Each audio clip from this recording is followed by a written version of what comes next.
Olá, meus caros, aqui é o Corvo. O que é belo na música instrumental, de forma geral, é a transparência no que diz respeito às influências sofridas por um músico em questão.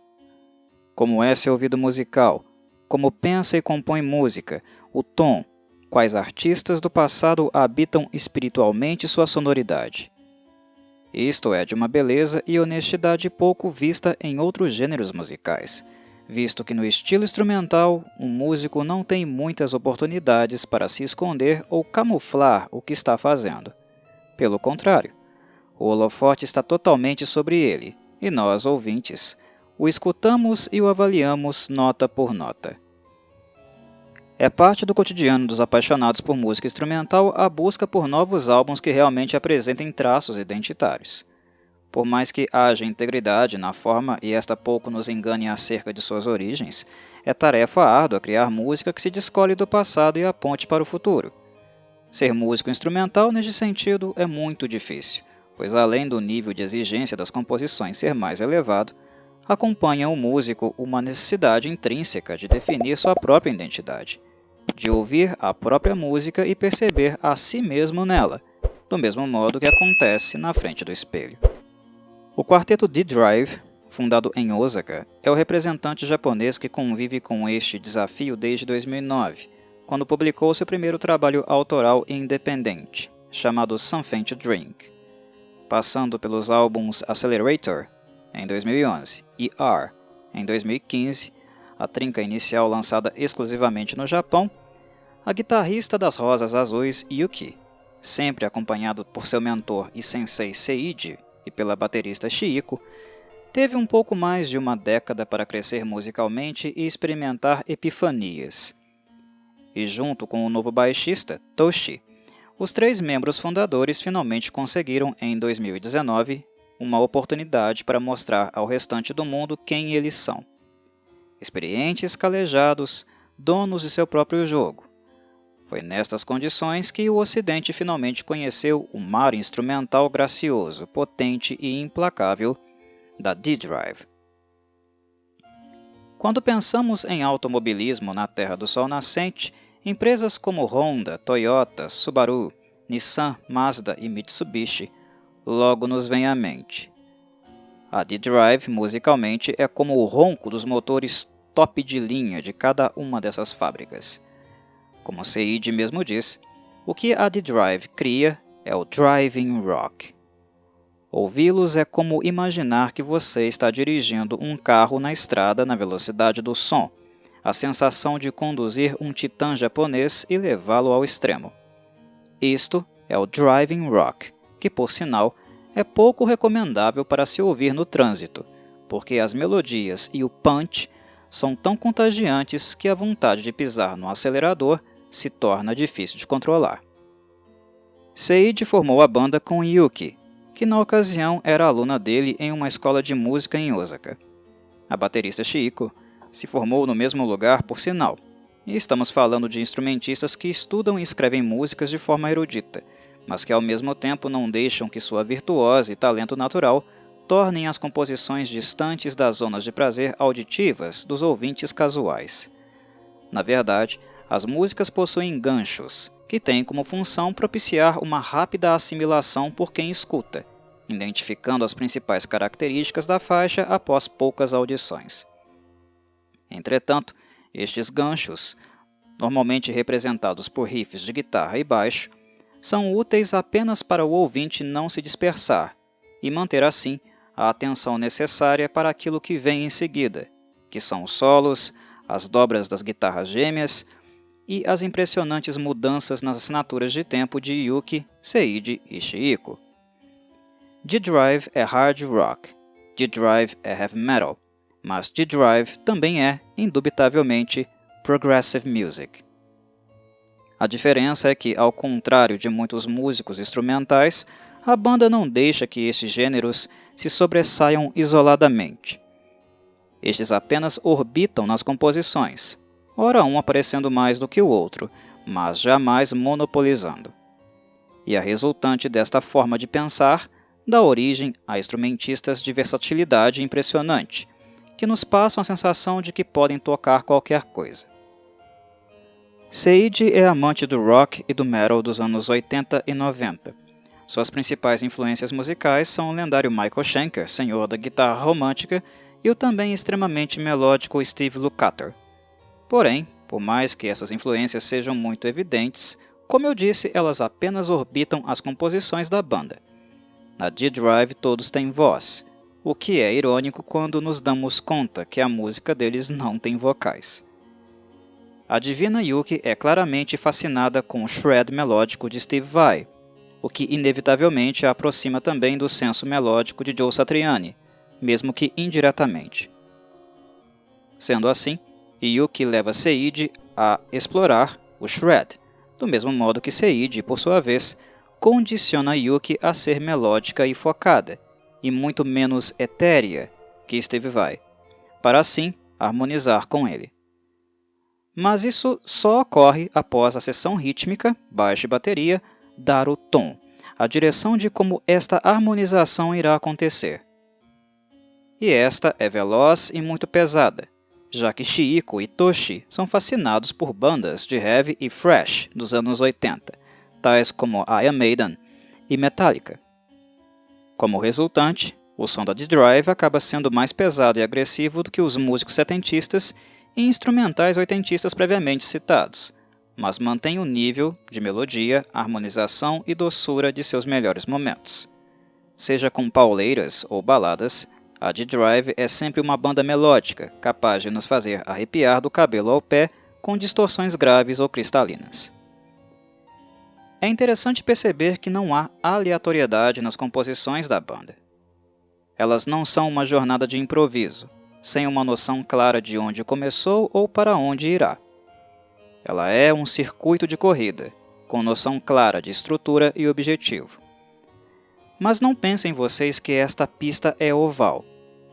Instrumentalmente falando, as composições são como circuitos tão elaborados que apenas os pilotos mais arrojados vão conseguir transitar. E este é um recado claro para os guitarristas que porventura decidirem estudar as músicas da banda. Sem dedicação, vocês não serão capazes de seguir Yuki e Seiji. A Dama das Rosas Azuis é a guitarrista mulher mais proficiente de todo o Japão com sobras, e considerando o mercado oriental como um todo, ela facilmente pode ser colocada ao lado de nomes como Shu e Hisaki em termos de técnica e capacidade de composição. Esta é uma constatação surreal quando levamos em consideração que Yuki apenas definiu que queria ser guitarrista tardiamente, por volta dos 17 anos de idade, quando começou a tocar violão inspirada pelo pai. Desde então, ela mantém uma jornada de 10 horas diárias de estudo, que cai para 5 ou 6 apenas quando ela está em turnê. Yuki dorme e acorda pensando em guitarra, e isso explica tudo o que ouvimos e assistimos nas redes sociais da D-Drive. Se a banda é driving rock, Yuki está sempre com o pé no acelerador. Além de uma mulher naturalmente lindíssima, uma verdadeira beldade nipônica, a técnica apurada, precisão, qualidade do tom e talento como compositora são qualidades que fazem dela irresistível para qualquer ouvinte de cordas. Ela tem tudo e não deve nada a ninguém.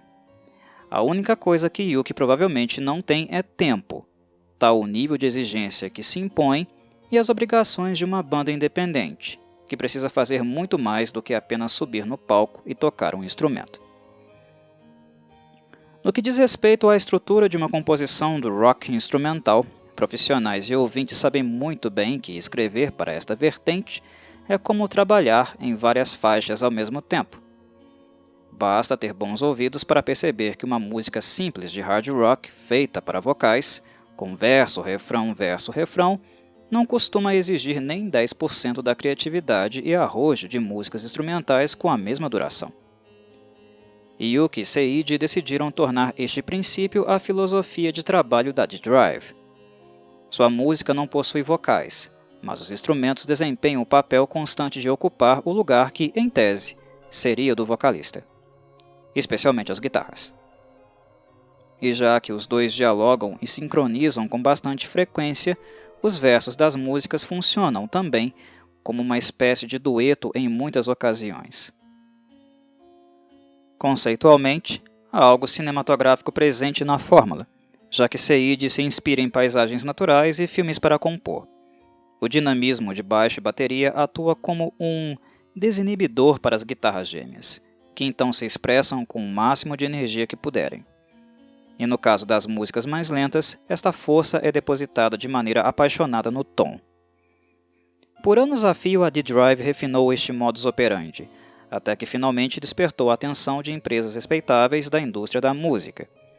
A mais icônica de todas foi sem dúvida a Marshall, aquela mesma, famosa pela qualidade impecável dos amplificadores.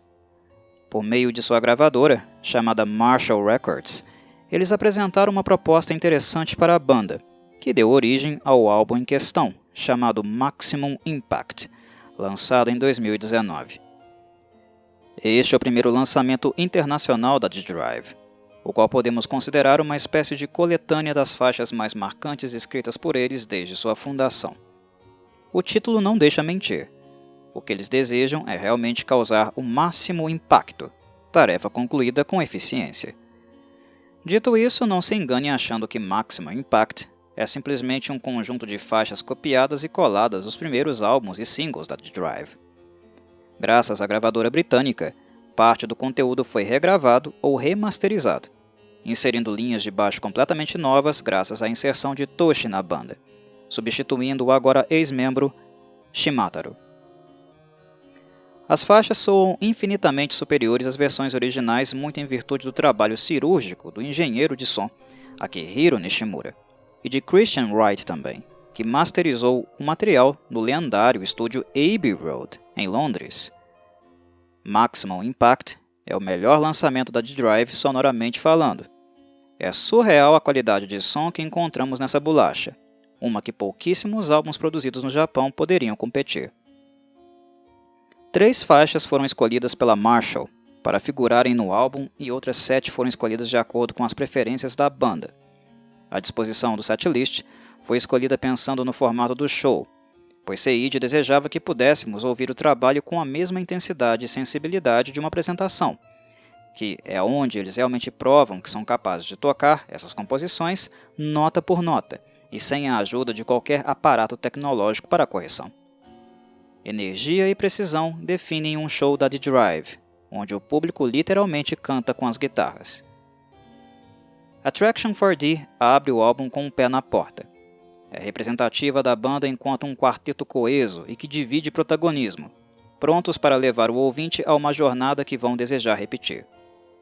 Attraction 4D é heavy e possui arranjos tradicionalmente comuns, ouvidos em bandas como Iron Maiden, mas é impossível não notar que a sonoridade nos remete muito também ao clássico álbum instrumental Surfing with the Alien, a masterpiece de Joe Satriani.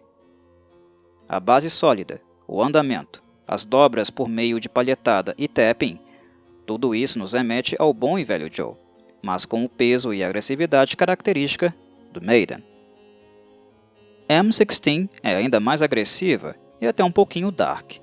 Chico espanca a bateria sem dó nem piedade, e embora a composição tenha seus momentos melódicos e de full shred, o acento está sem dúvida nos graves. O ouvinte irá se divertir com uma característica bem típica da banda: o comportamento de colocarem os instrumentos para responderem uns aos outros, como se estivessem num jogo de perguntas e respostas. Cass's Orange, terceira faixa do trabalho, volta o acento novamente para a melodia, mas desta vez com ainda mais sofisticação. É nesta composição que a D-Drive enfaticamente demonstra ao ouvinte sua intenção de fazer as guitarras atuarem no papel que poderia ser de um vocalista. Porém, embora tenha muita coisa a dizer, as guitarras não falam sozinhas, já que Toshi começa a ter mais liberdade para brilhar e demonstrar um timbre delicioso de baixo, que justifica a decisão da banda de contar com ele. O álbum segue com Lost Block, definitivamente o momento mais progressivo do álbum. Esta é uma das faixas instrumentais mais saborosas e interessantes que o Japão produziu em décadas, sem exagero. O início se dá com uma camada de teclado para criar o clima épico, seguido pela entrada das guitarras com timbres limpos. São elementos que servem como a ignição para o ataque dos riffs que logo aparecem. com quebras constantes nas assinaturas de tempo. O estilo nos remete muito ao Dream Theater e o modo como John Petrucci escreve música. Lost Block é uma composição que comunga de um estilo bastante similar da era Images and Words, o que fará os fãs de Dream Theater sorrirem de orelha a orelha. Chico se destaca principalmente no modo como usa o chimbal, muito agradável. Tal adjetivo define muito bem o sentimento dos ouvintes, pois a vontade que dá é de colocar a faixa para tocar ininterruptamente. É um prog que oferece muito musicalmente, mas jamais se tornando maçante. Sem falar que é prazeroso igualmente ouvir e ver Yuki concentrada e com foco total no que está fazendo, tal o nível de dificuldade de Lost Block.